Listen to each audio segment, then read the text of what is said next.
Universitario, tengan ustedes muy buenos días. Soy el doctor Gustavo Mendoza Ríos, profesor emérito de la Facultad de Medicina y médico ginecobstetra, que tiene el placer de ingresar a vuestros hogares mediante su programa Cuidemos tu Salud.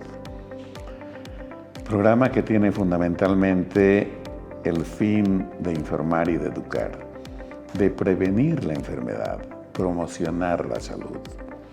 Este día es un día muy especial porque vamos a hablar de un tema que afecta al menos al 1% de la población. Fíjense, de 100 personas, una es la que sufre de artritis a lo largo de su vida. Esta enfermedad es muy sui generis porque tiene un componente autoinmune. De ello vamos a hablar enseguida. Es crónica y fundamentalmente es inflamatoria. Entonces, es una enfermedad que amerita pues que un especialista maneje la misma. Para ello, invitamos precisamente al profesor doctor Rolando Troche Vázquez. Él es médico reumatólogo y profesor emérito de nuestra facultad, precisamente en el área que hemos señalado. Y con él hemos de intentar transmitirles aspectos básicos de esta enfermedad. Pero antes de entrar en el tema, un solo minuto de reflexión. Distinguidos amigos, esta época es muy particular en el país. Tocamos fondo desde el punto de vista especialmente de lo ético y moral. Es que uno queda absolutamente acongojado cuando oye a personas que se supone que tienen algún nivel de formación y al menos un mínimo de ética, de hablar barbaridades de uno contra otro.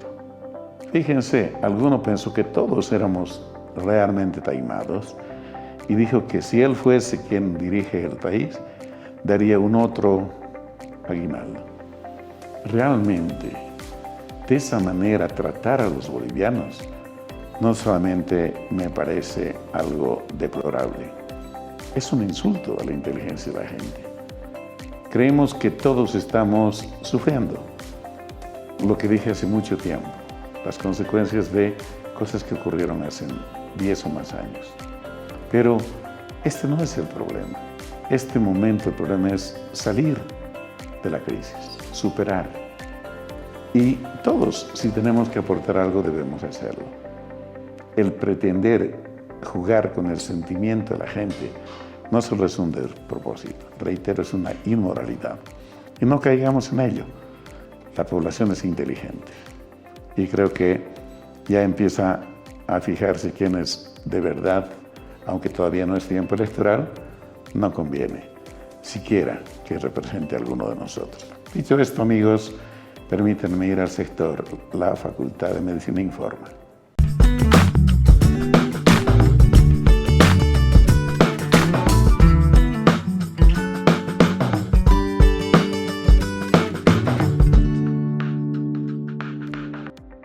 Distinguidos amigos, en esta nota ustedes observarán un acto muy importante para la carrera de enfermería y la facultad, la inauguración del Instituto de Posgrado, Investigación e Interacción Social. A este acto asistieron nuestras principales autoridades, no solo de la facultad, sino de la universidad. Veamos la nota, por favor.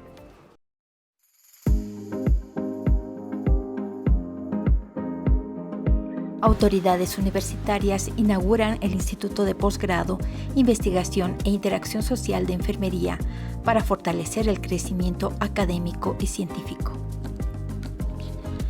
Con la principal misión de promover el desarrollo académico-científico de los y las profesionales en enfermería, mejorando la calidad de atención de los pacientes a través de la investigación y la formación de profesionales que puedan profundizar sus conocimientos.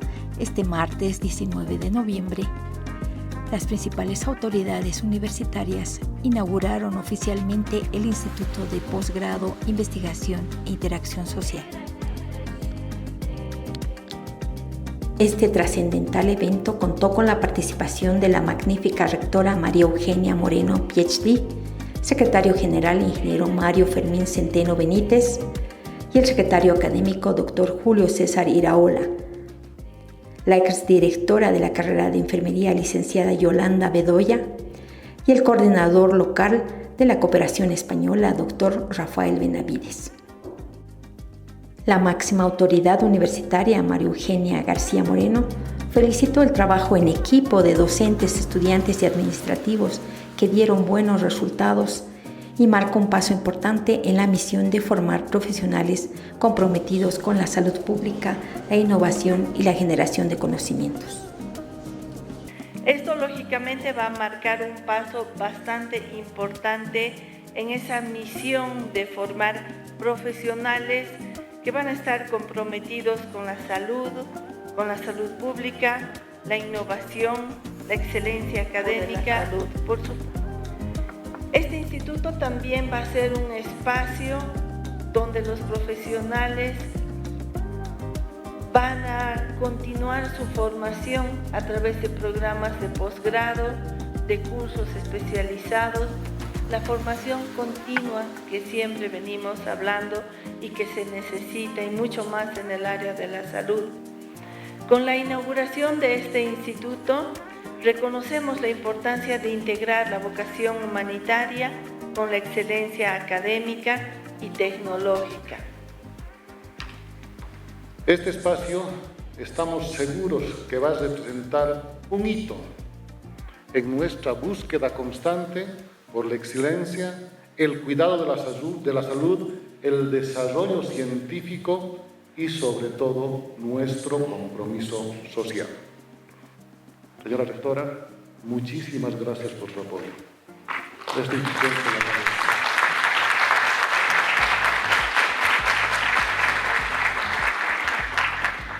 También será importante ese compromiso que hagamos cada uno de los presentes. Ese compromiso para favorecer la transformación en salud para todos nosotros a través de la investigación.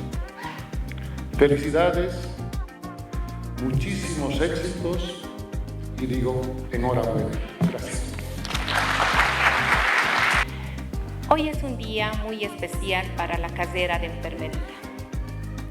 La ilusión de muchos docentes, estudiantes, colegas y docentes asistenciales que esperaron por años contar con un instituto de investigación en enfermería. Hoy se hace realidad. Amigos, el Laboratorio de Patología de la Facultad de Medicina periódicamente va innovando su material y en esta ocasión hizo entrega de un importante lote de piezas anatómicas que fueron incorporados, por supuesto, en materiales que permiten a los estudiantes mejorar su formación. Veamos la nota, por favor.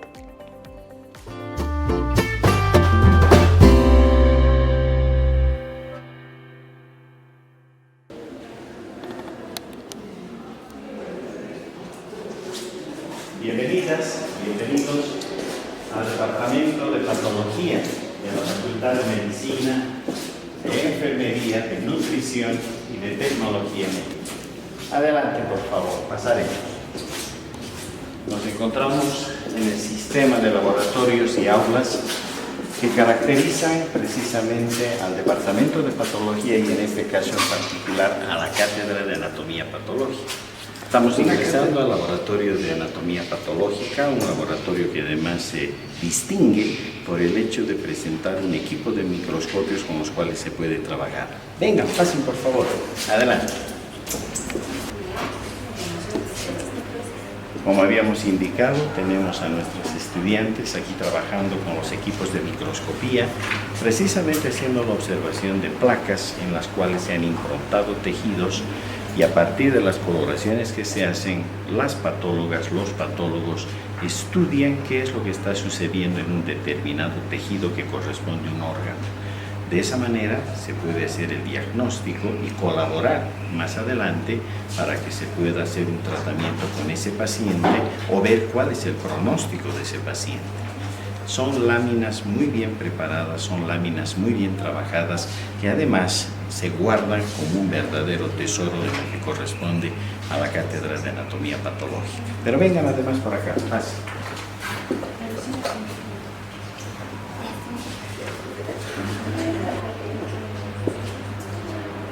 Y aquí estamos en una de las áreas más bonitas del laboratorio de anatomía patológica. ¿Por qué? Porque aquí se guardan todas las piezas que vienen desde ya a partir de su obtención en los quirófanos, en los sistemas de biopsia, etcétera, para que puedan ser conservadas estas piezas y luego estudiadas precisamente por todos nuestros estudiantes y de esa manera puedan alcanzar el conocimiento que buscamos dentro de lo que es la anatomía patológica. Hay piezas que corresponden a diferentes muestras, a tejidos, en los cuales lógicamente se hacen los estudios para después lograr los diagnósticos que a nosotros nos interesan. Este es un área interesante porque se guarda una colección muy importante de piezas y esta colección es muy útil precisamente para poder lograr que el proceso de enseñanza-aprendizaje pueda conducir a nuestros estudiantes hasta el nivel de excelencia que buscamos. Esta es la asignatura que está localizada en el tercer año de la escuela o la Facultad de Medicina y que además permite que nuestros estudiantes ingresen por una puerta hacia lo que es el maravilloso mundo de las enfermedades y en este caso además también de las infecciones, por ejemplo, para que de esa manera puedan irse ya familiarizando con lo que significan más adelante las asignaturas en los próximos cursos, asignaturas que tienen carácter clínico, que tienen otras carácter quirúrgico, pero que al final todas convergen en lo que es el estudio de las enfermedades. Acá nuestros estudiantes y el colectivo de nuestros profesores y profesoras de anatomía patológica se encargan precisamente de poder preparar estas placas a partir de estas muestras y a partir de ello lograr el diagnóstico que se necesita más adelante en las áreas clínico-quirúrgicas. Se darán cuenta que hoy por hoy la rama de la anatomía patológica tiene un vigor muy importante. El cáncer es uno de los grandes problemas en nuestra población, al margen de otras patologías y otras enfermedades.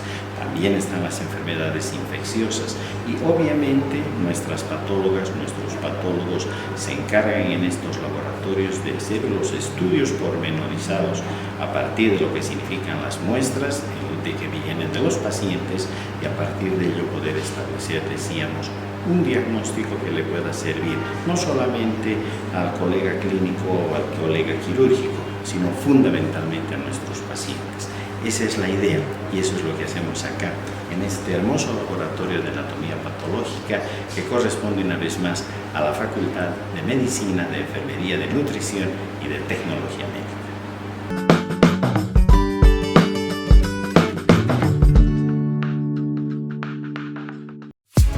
Estás viendo Cuidemos tu Salud. Estás viendo Cuidemos tu Salud.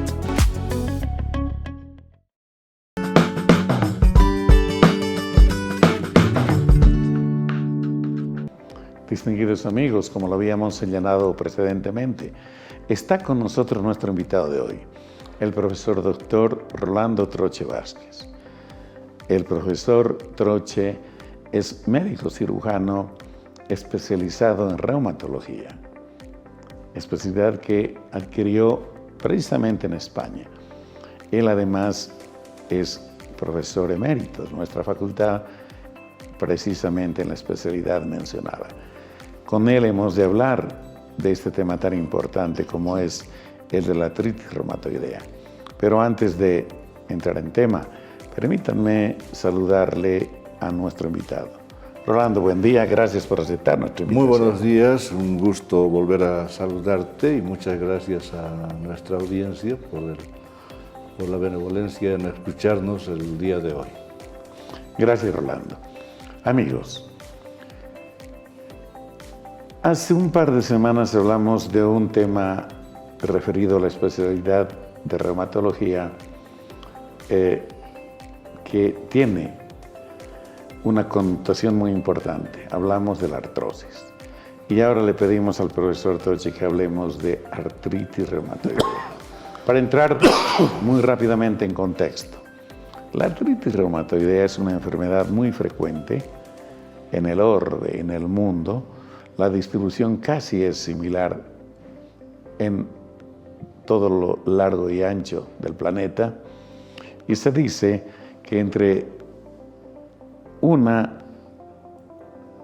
a 2 personas pueden afectarse entre 200, es decir, 0,5 a 1% en algún momento de su vida son susceptibles de sufrir este problema.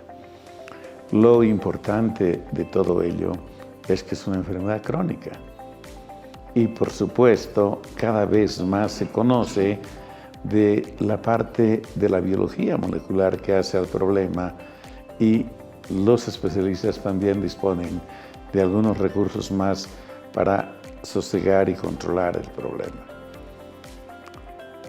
Pero de ello nos va a hablar con detalle nuestro invitado. Rolando, va la primera pregunta. ¿Qué es la artritis reumatoidea? Y te pregunto esto que parece obvio, porque la gente suele confundir con muchas cosas la artritis reumatoidea. Sí, así es, evidentemente. Lamentablemente en nuestro medio, cualquier tipo de dolor articular automáticamente se cataloga como artritis reumatoidea. Obviamente es un error, pero tampoco podemos atribuir el error a la falta de conocimiento de los profesionales que no son de la especialidad de reumatología. Obviamente no todos tienen la obligación de conocer las enfermedades, pero es un error prácticamente generalizado. Y ya desde el concepto, recordemos de hace 2 semanas, cuando hablamos de osteoartrosis, habíamos dicho que esta enfermedad, osteoartrosis, es una enfermedad degenerativa del cartílago articular, que suele ser confundida con artritis reumatoidea. Pero ya desde la definición, artritis reumatoidea es totalmente diferente. Si bien osteoartrosis se define como enfermedad articular degenerativa, la artritis reumatoidea tiene otro tipo de definición. Y se define como una enfermedad autoinmune, ya aclararemos este aspecto. Por tanto, al ser una enfermedad autoinmune, obviamente lleva a la cronicidad, obviamente va a desarrollar actividad inflamatoria en la membrana sinovial. Si bien la osteoartrosis afecta al cartílago articular, esta enfermedad afecta a la membrana sinovial, que también aclararemos este aspecto. Y bueno, en cuanto a la frecuencia entre las personas, es real, hay mucha gente que acude y que termina siendo artritis reumatoidea. Si bien la distribución universal es general, no hay sitios donde predomine mayormente la enfermedad, pero sí, según el género humano, sí hay predominio.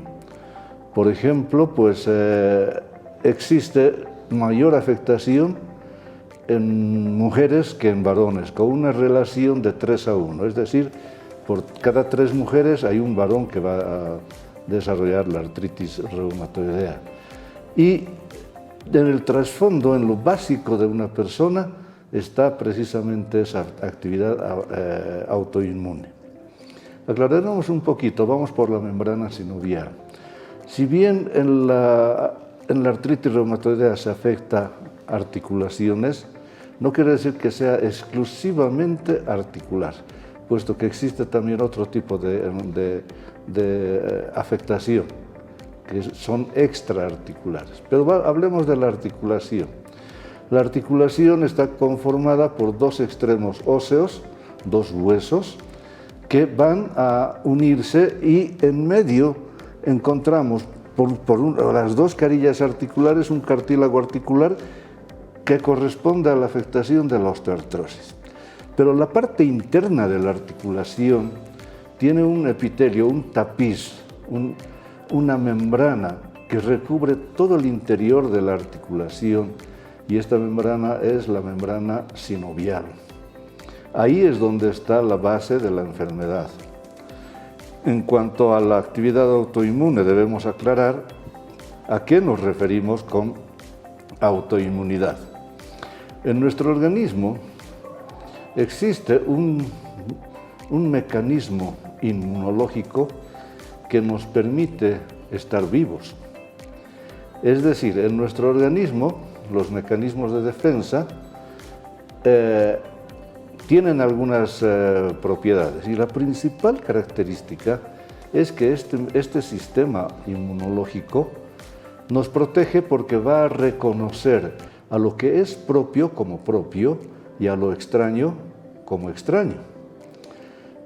Vamos a poner un ejemplo. Por ejemplo, si es que se nos incrusta una astillita en algún sitio, en un dedo, pongámonos, aquello es un cuerpo extraño y a la larga ese cuerpo extraño va a ser reconocido por ese sistema inmunológico, y el sistema inmunológico lo que intenta es eliminar aquello que supone que es extraño.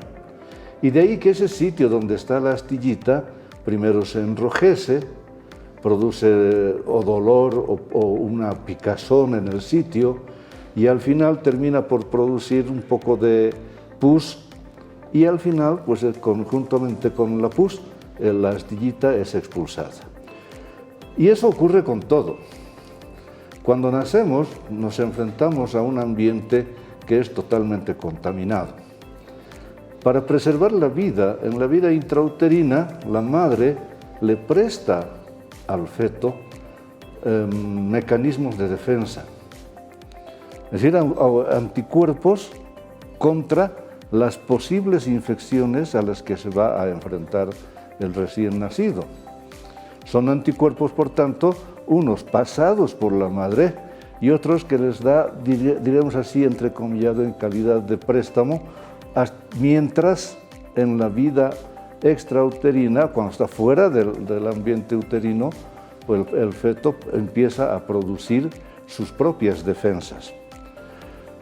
Pero no es así el único mecanismo. Hay, por ejemplo, enfermedades como la tuberculosis, y vivimos en un país tuberculoso, al que lamentablemente ni la madre ni el recién nacido crean defensas contra la tuberculosis.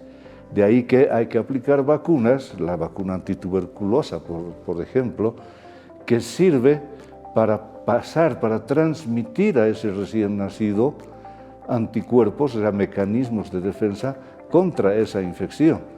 Por esto es de que el sistema inmunológico nos mantiene vivos.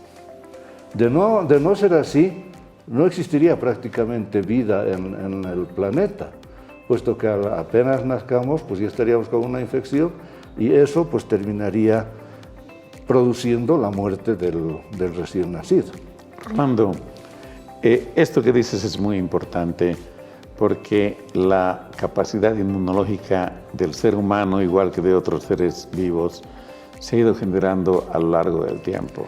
Así es. De hecho, yo todavía recuerdo, apenas hace 100 años, no habían antibióticos, y prácticamente el hombre tenía que enfrentarse a todo tipo de microorganismos con sus propios anticuerpos, sus propias defensas. El que no ganaba, moría. Claro, así es. Hoy, dijiste muy bien, se generan anticuerpos, por ejemplo, por otros mecanismos como las vacunas, que ha logrado además que el mundo pueda afrontar mejor los problemas infecciosos y además que haya casi una eclosión poblacional, ¿no es cierto? Hoy hemos superado los 8.000 millones de personas en el planeta, y eso está generando un problema. Entonces, para que nuestra distinguida teleaudiencia nos comprenda, los mecanismos de defensa que son humorales y celulares de cualquier organismo sirven para protegerse, lo dijiste excelentemente, de cualquier agresión del medio. Eso está claro. Así es. Ahora, Rolando, nos vas a explicar cómo es esto de los de la enfermedad inmunológica esta, porque en el fondo nos está sugiriendo que nuestros anticuerpos, que debieran luchar contra los extraños, un poco se equivocan, diré yo, está a lo mejor mal dicho, y atacan a nuestro propio organismo. Pero te pido que esto No respondas después de este pequeño corte, por favor. Claro que sí.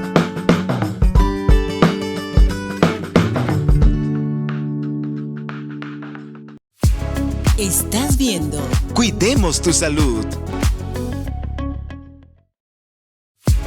Estás viendo Cuidemos tu Salud.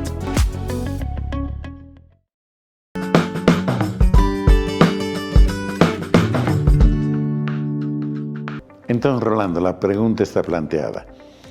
¿Por qué esta enfermedad es autoinmune? Ya. Este mecanismo de defensa que tenemos, ese reconocimiento de lo propio como propio y lo extraño como extraño, tiene un nombre, se llama autotolerancia. Eso es lo que nos protege. En el caso de las enfermedades autoinmunes, esa autotolerancia se modifica. Y es entonces cuando el sistema inmunológico, ese sistema de defensa que tenemos, empieza a reconocer como si fuesen extrañas a partes de nuestro organismo. Y en la artritis reumatoidea, el sistema inmunológico reconoce a la membrana sinovial como si fuese extraña. Al reconocer el sistema inmunológico como algo extraño a nuestro organismo, entonces pues empieza a atacar a aquello que parece ser extraño, es decir, a la membrana sinovial. Y de ahí es que se generan mecanismos inflamatorios para intentar eliminar aquello que es extraño.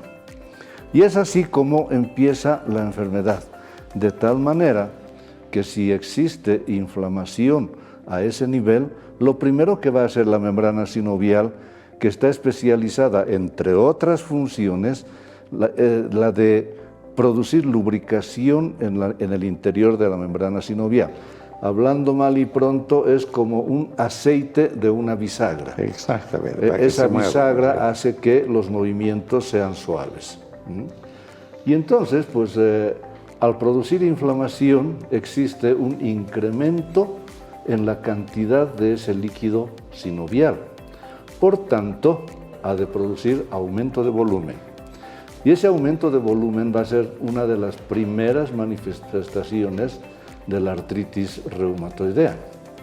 Esta enfermedad ha de afectar fundamentalmente a articulaciones pequeñas de nuestro organismo y más específicamente a las articulaciones que están en la raíz de los dedos, que son las articulaciones metacarpofalángicas, luego las interfalángicas proximales, es decir, los nuditos que están en medio de los dedos, pero prácticamente jamás afecta a las últimas articulaciones.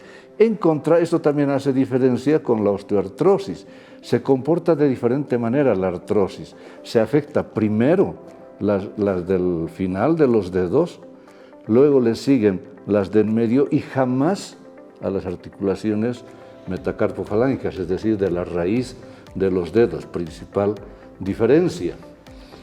Al no conocer esto, es por esta razón que muchos a cualquier dolor articular ya la catalogan como artritis reumatoidea.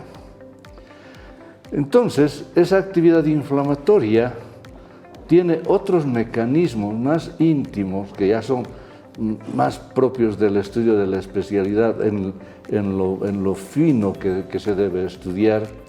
Va a terminar desestructurando esa articulación.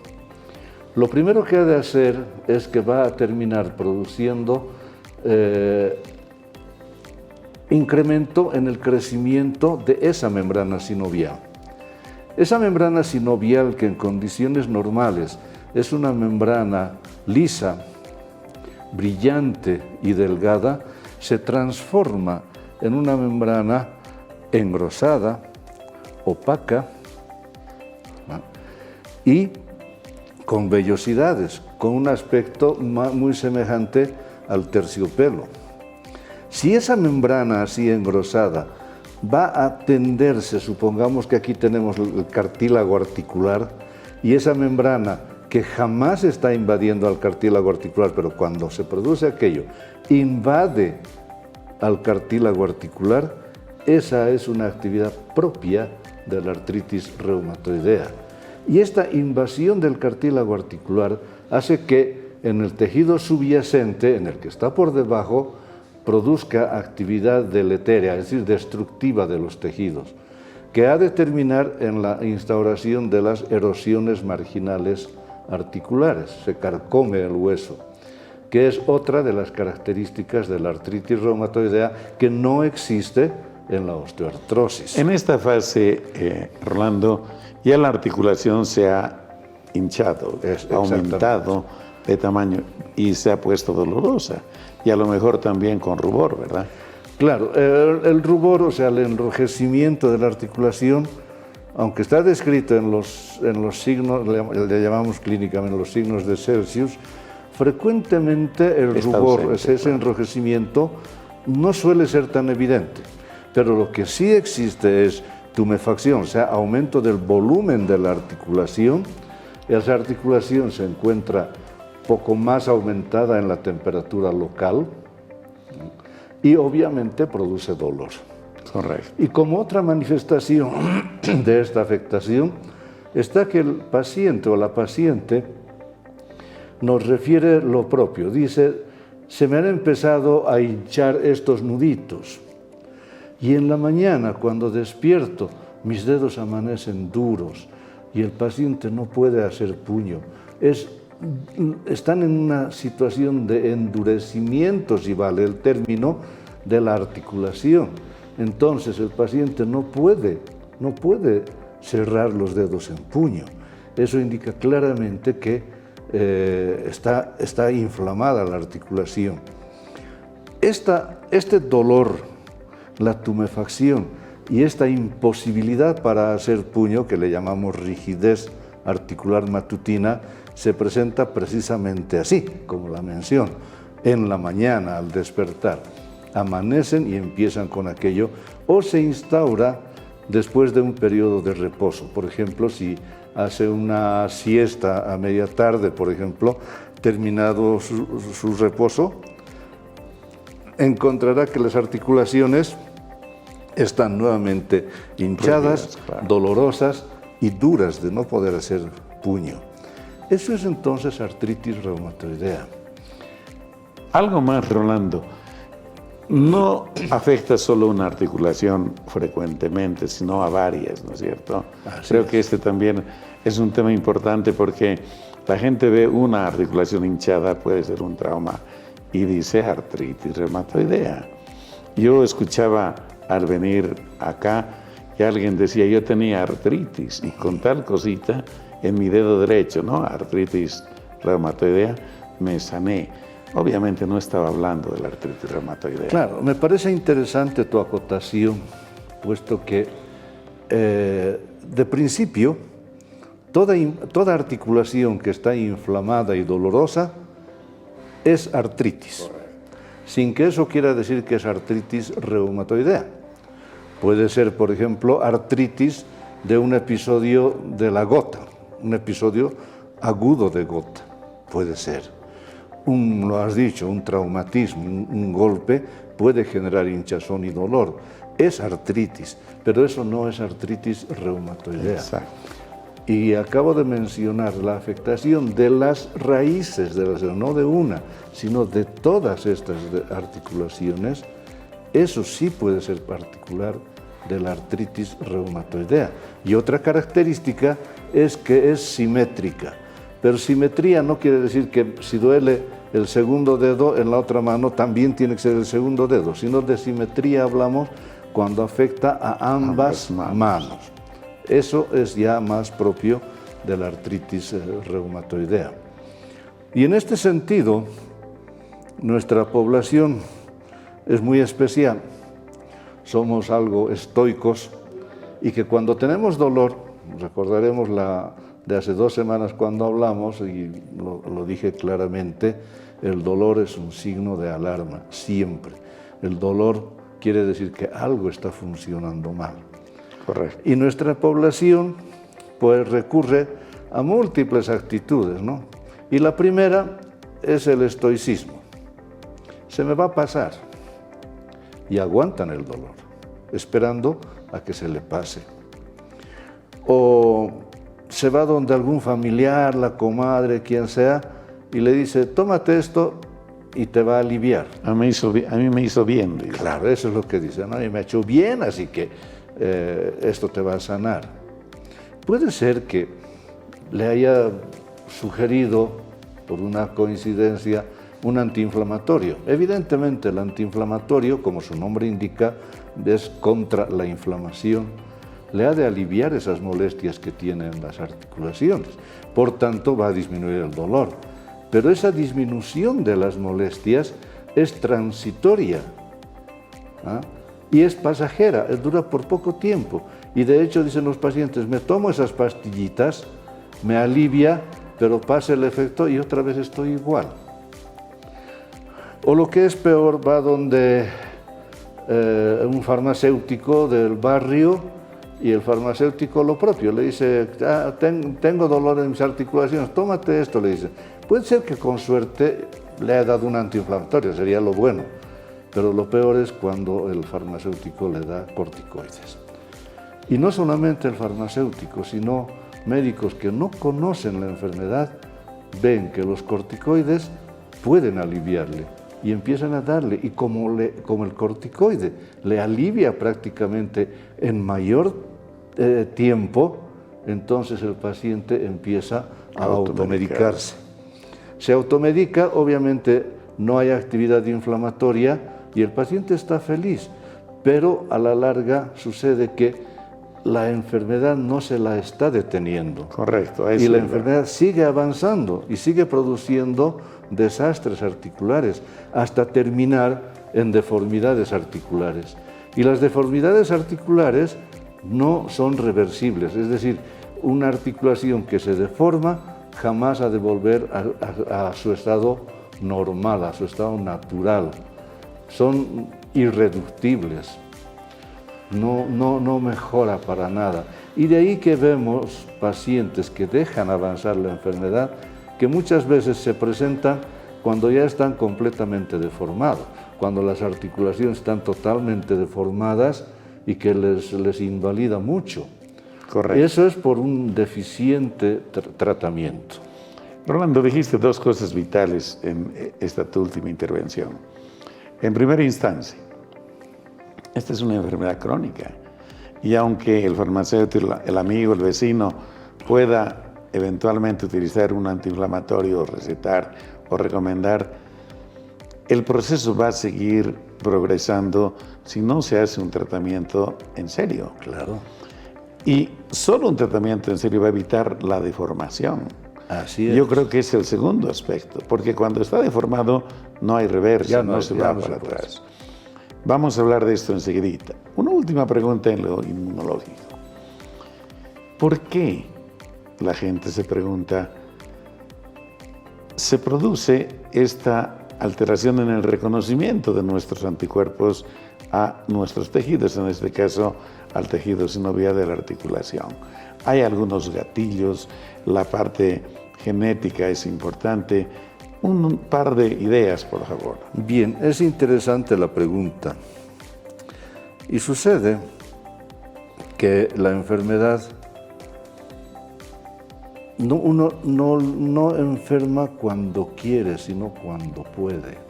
Para eso tiene que haber otros mecanismos que produzcan la enfermedad.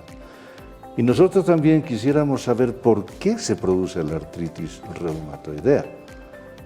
No sabemos, conocemos el aspecto íntimo de la inflamación, de toda esa actividad inmunológica, sabemos cómo detener el proceso, pero no encontramos el por qué se está produciendo esta enfermedad. Pero lo que hacemos es detener la enfermedad. Cuando usamos corticoides en dosis insuficientes, cuando se utiliza antiinflamatorios no esteroideos, lo que se está haciendo es aliviar esa actividad inflamatoria, pero no se está deteniendo la enfermedad. Y en este sentido lo que hay que hacer es detener la enfermedad. Y la regla es clara, se detiene la enfermedad, al detenerse cesa la actividad autoinmune y al cesar la actividad autoinmune deja de haber las molestias articulares. Correcto. Gracias por la aproximación al tema es inmunológico. Hay muchos gatillos seguramente que generan que el organismo predispuesto además reaccione de forma negativa. La biología molecular nos explica algunas cositas que no son importantes, amigos, en este momento. Lo cierto es que una vez que empezó el proceso de falta de reconocimiento de este tejido por nuestros anticuerpos, el proceso va a comenzar. Y entonces, Rolando, con esta clínica que señalaste, con esta preocupación, hay que hacer el diagnóstico. Y el diagnóstico es clínico, tú lo has dicho, pero requieren a veces de algunos exámenes de laboratorio para confirmar aquello. Hacen algunas pruebas, ¿verdad? Sí, previamente aclaremos algo. Si bien no conocemos el aspecto íntimo del por qué se produce la enfermedad, hay ciertos factores que pueden hacer que la enfermedad se inicie. Por ejemplo, el género. Las mujeres tienen un mayor riesgo a padecer artritis reumatoidea, sin que quiera decir que necesariamente la mujer ha de enfermar de artritis reumatoidea. Primer aspecto. Segundo, la edad. Es una enfermedad de la edad fértil, con un mayor pico entre los 25 y 40 años de edad. Es el segundo aspecto. Pueden actuar como gatillantes que mencionaste las ciertas infecciones, más frecuente infecciones gingivales, es decir, de las encías. Puede desencadenar el uso del tabaco, sin que quiera decir necesariamente que quien está acostumbrado a fumar va a terminar con artritis reumatoidea. Pero si tiene un trasfondo inmunológico, un trasfondo genético, así fume miles, pues no va a desarrollar artritis reumatoidea. Tiene que haber primero un trasfondo inmunológico, genético, es decir, en los genes tiene que estar inscrito el que esa persona tiene el riesgo de padecer la enfermedad. Y en cuanto al diagnóstico, dices bien, el diagnóstico es siempre clínico. Mucha gente y algunos colegas, pues lo que hacen es intentar diagnosticar por laboratorio. Y debemos aclarar que en medicina las enfermedades prácticamente ninguna se diagnostica por laboratorio. Y de hecho, el que se encuentren ciertos marcadores laboratoriales propios de la artritis reumatoidea no quiere decir que esa enfermedad vaya a producirle artritis reumatoidea. No quiere decir que esas pruebas laboratoriales positivas terminen en artritis reumatoidea. De hecho, hay una gran cantidad de personas totalmente sanas y que tienen, sin embargo, ciertas pruebas reumatológicas positivas. Y eso es normal que ocurra. Y también suele suceder que con el paso del tiempo, según vamos envejeciendo, las pruebas reumáticas se van haciendo positivas. O sea, no necesariamente tiene que decirse que si existe tal prueba, eso va a ser artritis reumatoidea. Existe la posibilidad, pero primero, lo que mencionamos antes, el primero es la clínica. ¿Y quién ha de diagnosticar clínicamente? Pues un especialista, obviamente. Dependiendo de qué tipo de enfermedad tenga un paciente, ese médico deberá pedir los exámenes apropiados para ese paciente. No nos acostumbremos a algunos aspectos, por ejemplo, a hacer el diagnóstico por descarte o a hacer el diagnóstico por el examen de laboratorio o lo que es usual. Algunos les dicen a los pacientes, a ver, hazte esta serie de exámenes de laboratorio y vamos a ver qué es lo que tienes. Gracias, Rolando. Yo creo que estas recomendaciones son importantes. El especialista hará el diagnóstico y planteará el tratamiento como corresponde. Ya está el diagnóstico. El especialista ha realizado con precisión. Se trata de una artritis. ¿Qué plantean a los pacientes como un tratamiento, digamos, con enfoque general. No nos vamos a dedicar a hablar de los medicamentos, Obviamente, ni cosa parecida, pero el propósito de ellos. Hemos dicho algo. La idea es diagnosticar precozmente para evitar que hayan deformaciones, por ejemplo, y se afecte la calidad de vida. Por favor, Rolando. así es. En última instancia, la finalidad del tratamiento consiste en restaurar esa actividad autoinmune que se ha alterado. Esa autotolerancia, la que decía previamente, tenemos que restituirla, volverla normal. Como el sistema inmunológico se ha disparado, lo lógico es frenar esa actividad autoinmune. En ese sentido, utilizamos medicamentos que van a ir precisamente a frenar, y en casos severos podemos llegar hasta potentes inmunosupresores, es decir, que depriman esa respuesta inmunológica. Al deprimir la respuesta inmunológica, el organismo nuevamente va acostumbrándose a reconocer lo propio como propio. Y se inicia con una serie de medicamentos que van a ir dirigidos precisamente a eso, a restaurar esa actividad. Y la finalidad está en ir retirando progresivamente los medicamentos. Un medicamento que necesariamente utilizamos son corticoides, pero no cualquier corticoide. Eso tiene que el especialista guiar mucho y muy bien a su paciente. Lo dije ya previamente, hace 2 semanas. Bajo mi punto de vista, y afortunadamente pertenezco a una generación que prácticamente he visto cómo ha evolucionado el uso de los corticoides, su descubrimiento y los diferentes tipos. De ahí es que yo me animo a decir que los corticoides es el medicamento más noble, es el mejor descubrimiento de la historia de la medicina. Y utilizamos corticoides porque uno de los efectos de los corticoides es precisamente suprimir esa respuesta autoinmune, pero no exclusiva y solamente con corticoides, sino que utilizamos otros medicamentos más que coadyuvan.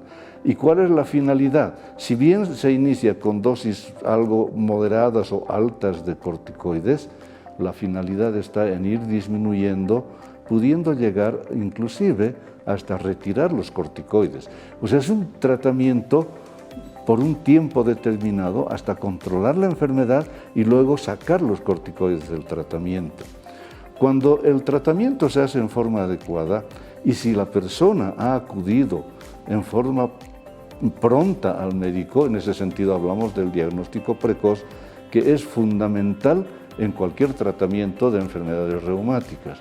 El diagnóstico precoz, es decir, diagnosticar la enfermedad cuando apenas está empezando. Ya no vemos, y no hacía falta en un pasado pronto, no hacía falta ser médico para reconocer a un paciente con artritis reumatoidea. Bastaba con verle la forma de caminar totalmente dolorida, con articulaciones muy inflamadas, las manos deformadas. ¿Qué sentido tiene diagnosticar en ese estado, cuando ya la enfermedad ha hecho estragos? Lo importante es diagnosticar cuando apenas está empezando, es decir, cuando el paciente apenas está empezando con esa tumefacción, con esa inflamación de las articulaciones, cuando apenas está empezando con esa dureza en los dedos. Y una particularidad está que esa sensación de no poder formar puño debe durar inicialmente por encima de 1 hora. Cuando aquello, y eso utilizamos como un marcador clínico de la actividad de la enfermedad. Esa dureza de los dedos, que inicialmente puede ser 1 o 2 horas, en casos severos inclusive puede ser constante, puede ser de todo el día, pero según aquello va disminuyendo, vamos también modificando el tratamiento, hasta terminar con 1 o 2 medicamentos o suspendiendo al final algunos de los medicamentos, que es lo ideal. Utilizar la menor cantidad posible de medicamentos, también los corticoides. Pero aquí también hay otra cosa. Cuando se habla de corticoides y que detienen a la enfermedad, algunos se lanzan directamente a utilizar corticoides. En la artritis reumatoidea hay 2 tipos de afectaciones que van independientemente. Es la osteoporosis. Hay dos tipos de osteoporosis en la artritis reumatoidea que se van a producir. Unas que son localizadas y que precisamente se produce pérdida de la masa ósea en las articulaciones que están afectadas. Esto es una osteoporosis regional, pero el uso inadecuado de corticoides, a pesar de ser un medicamento tan noble, cuando se utiliza mal, puede producir osteoporosis ya esta vez generalizada, es decir, a todo nivel. De ahí que hay que tener mucho cuidado. O sea, tiene que haber experticia en el tratamiento con corticoides. Uno de los pilares fundamentales de la artritis reumatoidea en cuanto al tratamiento es la educación al paciente. El médico debe pasar el tiempo para explicar, y de hecho yo lo hago. Me paso un montón de tiempo explicando al paciente la naturaleza de la enfermedad, qué finalidad tienen los exámenes de laboratorio que se está pidiendo y cómo se deben utilizar los medicamentos, sin que esta instrucción quiera decir que el paciente puede utilizar por sí mismo regulando las dosis, eso no es, pero el paciente debe conocer sus medicamentos y de hecho lo ideal es que el paciente conozca de memoria su tratamiento. No sirve en la clínica, por ejemplo, el decir yo tomo la pastillita blanca o la que tomo en la noche, es lo más inapropiado y felizmente la población entiende todo aquello y los pacientes acuden a la consulta, a sus controles, con el conocimiento total de sus medicamentos y nos especifican, estoy tomando tal medicamento en tal dosis y en tales horarios. Están bien educados. Es fundamental aquello para que la enfermedad se controle adecuadamente. Gracias, Rolando. Realmente el tema es muy interesante. Podríamos estar una hora más conversando, pero se nos fue el tiempo. Solo me queda agradecerte por la amabilidad que tuviste de compartir tu experticia con nosotros y pedirte que una siguiente vez podamos hablar de otro tema tan importante como este. Tu despedida, por favor. Sí, muchas gracias. Que quede en claro, lo primero, quien tiene que manejar la enfermedad es un especialista, acostumbrarse a aquello. No hacer automedicación, no hacer innecesariamente pruebas de laboratorio, que es muchas veces un gasto innecesario, y estar consciente de la enfermedad. Dices bien, nos daría horas de hablar de enfermedades reumáticas y de la artritis reumatoidea en concreto, muchísimo, porque no solamente afecta a articulaciones, puede afectar a los órganos visuales, puede afectar a pulmones, puede afectar a corazón, al hígado, a los riñones, en fin, puede afectar en mucho sentido. Entonces hay mucho de qué hablar, y no solamente esta, sino de todas las enfermedades reumatológicas. Agradecerte la invitación, las veces que dispongan ustedes, pues estoy con toda la predisposición de acudir cuando haga falta. Distinguidos amigos, esto fue todo por hoy. Esperamos sinceramente que el programa de hoy haya sido de vuestro agrado. La información hay que compartir y una forma de mostrar amor es precisamente hacer aquello. Que tengan un lindísimo fin de semana, compartan con la familia, quieran a los chicos y a los grandes. Y creo que hay cosas muchísimo más importantes para la familia y para el entorno que estar hablando de estas cosas cotidianas que fastidian y molestan a la inteligencia de la gente. Sean felices, pasen felices con la familia, quieran, reitero, a los chicos y a los grandes. Y volveremos nosotros renovados exactamente en una semana. Tengan ustedes muy buenos días.